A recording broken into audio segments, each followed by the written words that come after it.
Hello, my name is Michał and I'm a historian, and this year I'm also a fellow at the Europe College, working on a topic that concerns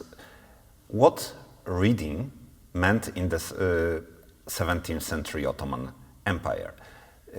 Because when we tend to think about the Ottoman Empire as an empire of the sword, one that's sustained by conquest and violence. However, even more than that, it was an empire that was empire of paper, that was sustained through thousands upon thousands of documents issued from the imperial chancellery and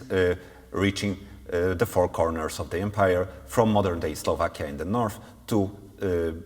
Yemen in the south. However, these documents were not as obvious as we would expect, for a simple reason, that firstly, most of the subjects of the empire did not speak Ottoman Turkish as their native language, and very often they did not speak Ottoman Turkish at all. What's more, the texts themselves were complex, and they also were written in a complex script on a paper in a format that was very difficult to handle, and sometimes to extend to as much as meters in length. So the question here is, how did people interact with those documents if they were not able to decipher their contents? And the focus of my study is exactly that. How people interacted with those documents and how did they approach them? And my argument is that we have to think about those documents not so much as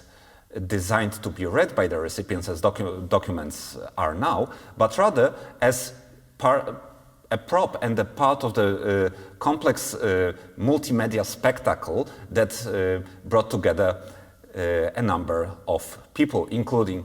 those reading the document, so being able to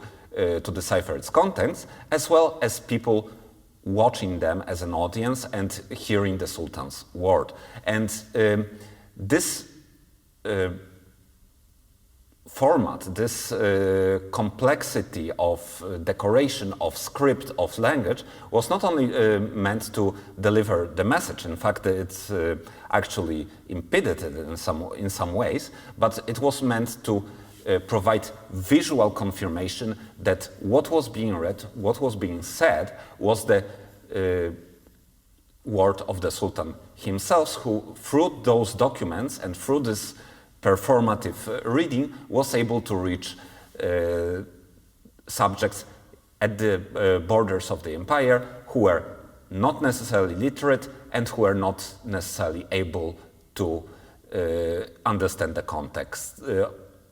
contents by themselves. And in this sense, even if they never saw the Sultan, even if they did not speak the same language, those documents and the way they were read